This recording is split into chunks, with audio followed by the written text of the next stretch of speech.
buenos días, Panamá. Hoy es jueves 2 de febrero. Usted nos ve por Next Canal 21, nos escucha por KW Continente. Bueno, una mañana llena de noticias porque la primera de todas, Copa Airlines y sus pilotos llegan a un acuerdo casi en extremis esta madrugada y que pues, permitirá o levantar ese llamado a huelga que se tenía para las 7:30 de la mañana. Así que esto es importante en un día en el que el vicepresidente Carrizo renuncia a su cargo de ministro de la presidencia. Ya saben, el domingo habrá un acto de el lanzamiento de su candidatura presidencial. Todo también en un día en el que la política activa y el Tribunal Electoral ordena pues, retirarle el subsidio electoral a la Junta Directiva de Cambio Democrático, presidida por Rómulo Rux, debido a que bueno, terminó su tiempo el 20 de enero pasado y no ha renovado sus figuras determinantes.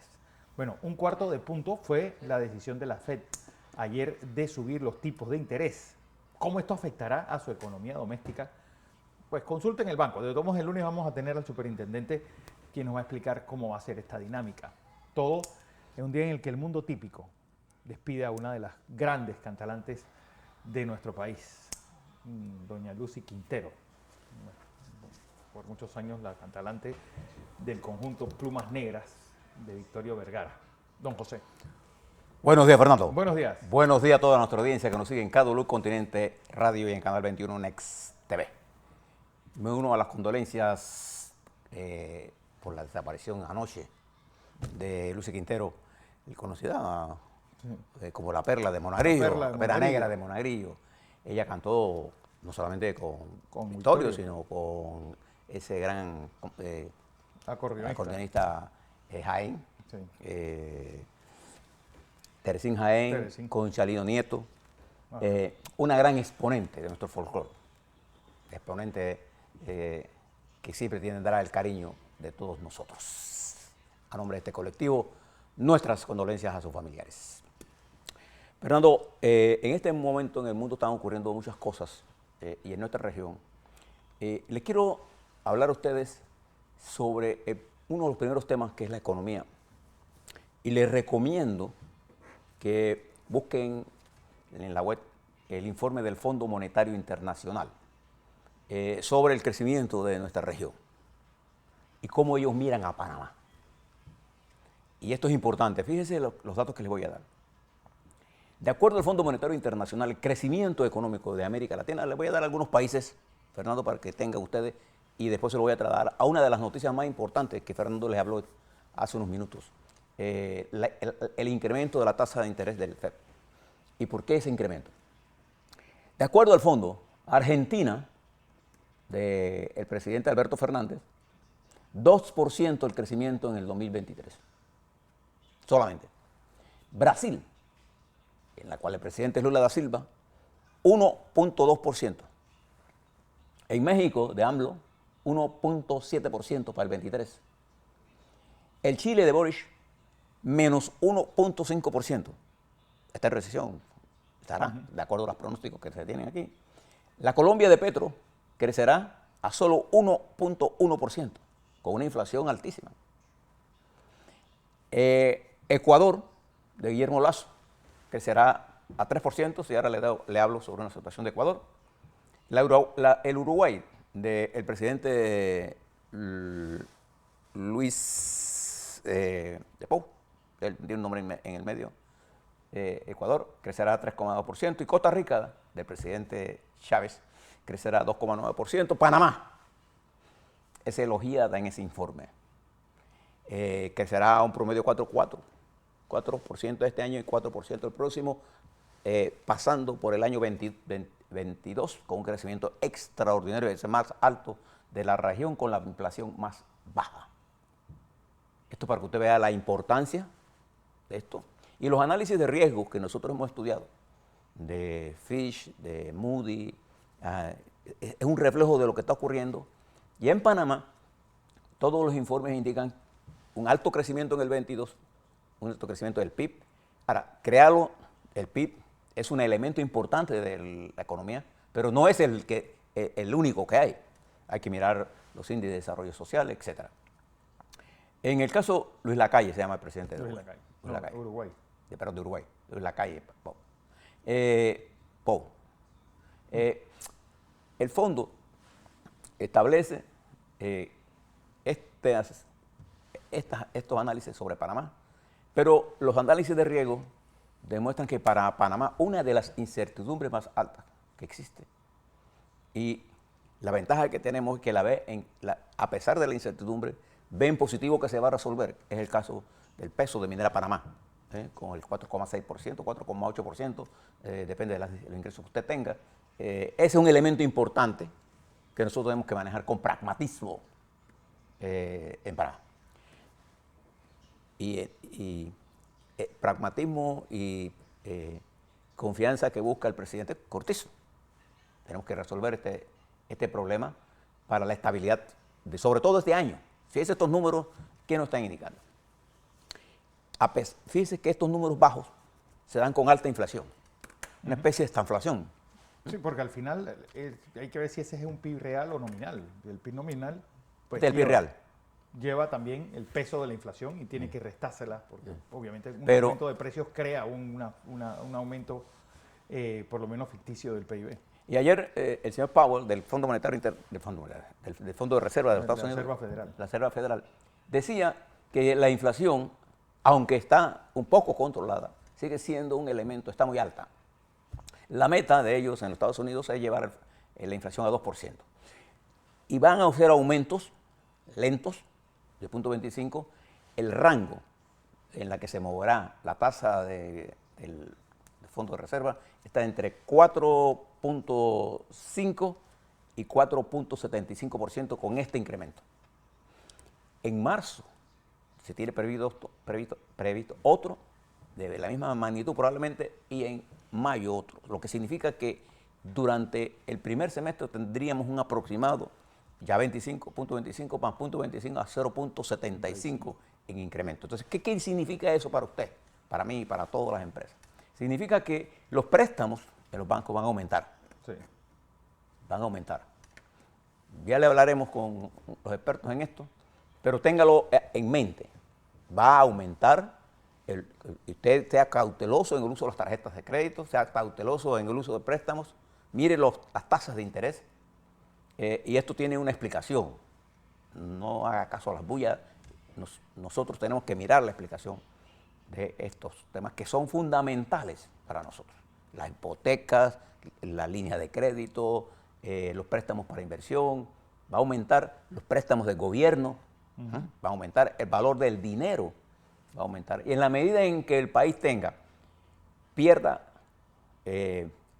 grado de inversión, sí, y yo apuesto a que no lo pierda, en el 23 para nosotros es fundamental mantener el grado de inversión. ¿Por qué? Porque el grado de inversión nos da a nosotros acceso a dinero más barato, porque el riesgo que tiene la nación de no pagar es bajísimo. Si usted lo compara, por ejemplo, con El Salvador, con toda esa parafernalia que hizo ayer el presidente Bukele, de exhibir una cárcel que dice él que tiene 40.000 celdas. No la vi. Y me llamó la atención que lo hicieran de noche, la presentación de eso de noche, y con un operativo militar en una cárcel vacía. Fue usted el show. Pero en realidad la situación económica de El Salvador, El Salvador, es seria. Este está hablando de cosas, pero eso no es la esencia. En El Salvador los problemas de la inflación, del desempleo, no los ha tocado. En realidad. La desigualdad. En la desigualdad. Entonces estamos hablando de un presidente muy mediático para vender cosas, de un país altamente violento, y que mantuvo índices bajos con él, pero negociando con los criminales. Entonces ahora los persigue a muerte, y entre esos se lleva a miles de personas que no tienen nada que ver con el crimen organizado. Te cogen preso y se acabó. Y punto. Bien, esto es para que usted vea este informe importante, porque además este informe coincide, el Fondo Monetario coincide con los análisis de riesgo de la República de Panamá. Entonces uno tiene que mirar, cuando ustedes le están hablando, esos profetas del desastre, le hablan de los desastres, mírelo siempre. Y estos crecimientos se dan en medio de una situación general seria. en países, por ejemplo, de gran capacidad, como la República Popular China. Ayer le hablaba a usted del endeudamiento de los gobiernos locales, que tienen una deuda gigantesca, del problema de Rusia, que no importa las cifras que use de gobierno o de las reales, cualquiera, el crecimiento de Rusia es negativo. Y el papel de Rusia en la economía mundial comienza a caer, lo que está pasando en Sudáfrica. Ayer les contaba a ustedes, Sudáfrica, que forma parte del BRICS, Brasil, India, Rusia, China. Brasil, Rusia, India, China y Sudáfrica. Sudáfrica pasa por uno de los estados más críticos, falta de agua, falta de energía eléctrica y una dirección política complicada en muchos actos de corrupción, con una falta de credibilidad en el sistema. Y la India se ha convertido en un factor importante. Recuerde que parte del desarrollo de los últimos años se debió a la expansión económica de estos grandes países emergentes, como lo que pertenecen al BRICS. Y además de eso, hubo una expansión del mercado. Y fíjese si esto es importante. Los Estados Unidos llegó a acuerdos con la India para reforzar el nivel militar de la India con armamento de alta tecnología y autorizando a General Electric para producir motores en la India para reforzar la capacidad militar de la India, que va a haber una reunión de la India, Australia, Sudáfrica, Corea del Sur, Japón y los Estados Unidos, en la búsqueda de enfrentar lo que ellos llaman el riesgo militar de China. Y recuerde que entre China y la India hay una gran frontera que es inestable y ha tenido acciones militares. Entonces, en este esquema, el mundo se está planteando una nueva correlación de fuerzas. Y fíjense en nuestro continente. En Ecuador, este domingo 5, en Ecuador va a haber elecciones locales. Cerca de 13 millones de ecuatorianos están llamados a votar para escoger las autoridades locales. Y hay una propuesta inteligentemente planteada por el presidente Guillermo Lasso para someter a consideración pública 8 puntos y la escogencia de una comisión para revisar la Constitución. 8 puntos que tienen la aceptación de casi todos los ecuatorianos. Si se produce, porque hay que ver qué dicen las elecciones, de acuerdo a las encuestas, hoy el presidente Lasso tendrá una victoria en la propuesta que ha hecho. Si se produce esa propuesta, habrá ganado oxígeno político para influir en el Senado, la Cámara Legislativa, porque él está distanciado de eso y poder subsanar algunas de las cosas que está haciendo. Y la perspectiva de Ecuador en el año 23 sigue siendo una de las mejores. La mejor de la perspectiva la tiene Panamá. Sí. Entonces, Ecuador, preste la atención a lo que está ocurriendo en ese país. Mientras, si usted lo contrasta con Perú, todavía hasta la madrugada de hoy no teníamos acuerdos en la Asamblea. Digo, tenemos acuerdos porque esta es nuestra región. No hay acuerdo y aparentemente ya están cerca del mismo, un acuerdo para adelantar las elecciones y para hacer una consulta simultáneamente al adelanto de las elecciones, que sería en octubre del 23, para reformas constitucionales. Mientras no se resuelva esto, el querer de la gente que está manifestando, porque al final usted negocia con la gente que está en la controversia. Esto es posible que llegue a un acuerdo, es posible que no. Si no, la crisis continuará y no es nada más peligroso para un país que las crisis de esta naturaleza en largo plazo. Contraste esto, porque contraste lo que está pasando en Ecuador con lo que está pasando en Perú. El nivel de crecimiento de la región, como los números que le he dado, para que usted vea lo difícil, Fernando, que es el año 23. Y si usted quiere saber cómo afecta esto, mire Rusia con un crecimiento negativo en el 22 y va por el mismo camino para el 23. Sí. China con serios problemas de financiamiento interno, de contracción de sectores importantes, el nivel de incertidumbre que genera los conflictos regionales, la guerra de Ucrania, Y una de las economías que usted le tiene que prestar atención es lo que está pasando en Inglaterra en este momento. Una de las huelgas más grandes de la historia de las últimas décadas se está dando en este momento en el gobierno del primer ministro Sunak. Y esa guerra y esas huelgas, en las que tiene más o menos como 300.000 profesores que afectan casi como a 9 millones de estudiantes que no han podido ir a clases. Pero hay más de 1 millón de personas en paros. Únale eso a la posición que hay en Francia, cuando los sindicatos se oponen al incremento de la edad de jubilación y los ministros y el primer ministro, el presidente francés, dicen que esto no es negociable. Hagan toda la huelga que usted quiere, pero esta reforma va, dicen ellos. Y esto genera un nivel de incertidumbre en Francia, en Inglaterra, y la inflación y el bajo crecimiento está generando inestabilidad en España. Y África se encuentra conmocionada por nuevas influencias, incluso el grupo Wagner de Putin, actuando en Rusia. Entonces, toda esta compleja situación nos lleva al Caribe nuestro. Jamaica, Fernando, acaba de proponer que ellos estarían dispuestos a movilizar su ejército. No sé cuál es el ejército, o de qué magnitud es el ejército de Jamaica, para intervenir en Haití. Mire la situación de nuestro Caribe. Cuando usted ve esto, lo que está pasando en Venezuela, lo que está pasando en Colombia, Perú, lo que está pasando en Centroamérica, incluyendo Costa Rica, lo que está pasando en Nicaragua, el señor Bukele, elecciones que hay en Guatemala, lo que está pasando en Honduras, donde la presidenta no ha podido sacar consensos para escoger la nueva Corte Suprema de Justicia, lo que está pasando en los Estados Unidos.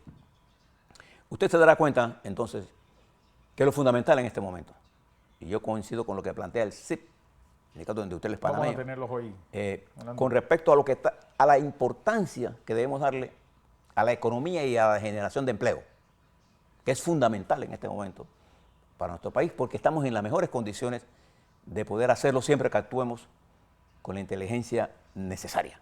Así es. A la vuelta, les quiero hablar sobre el lanzamiento este domingo de la candidatura de Gabriel Carrizo allá en Penonomé. Ya renunció del cargo de ministro, de la presidencia. Vamos a hablar sobre la resolución del Tribunal Electoral, que no fue una resolución dictada por el Tribunal Electoral en abstracto. Está sustentada la resolución del Tribunal Electoral de eliminar el subsidio en la ley, porque Cambio Democrático de la dirección del señor Rux se negó a un cambio de directiva que venció el 20 de enero. ¿Qué consecuencias tiene esto en un partido que entrará a primarias, primero a elecciones de delegados para escoger la nueva junta directiva y a primarias en junio? En marzo serán las elecciones de delegados y en junio serán las elecciones primarias. Todo esto en el nuevo escenario político que se está abriendo en Panamá y en la necesidad de coordinar esfuerzos para impulsar la economía. A la vuelta hablaremos de todo eso.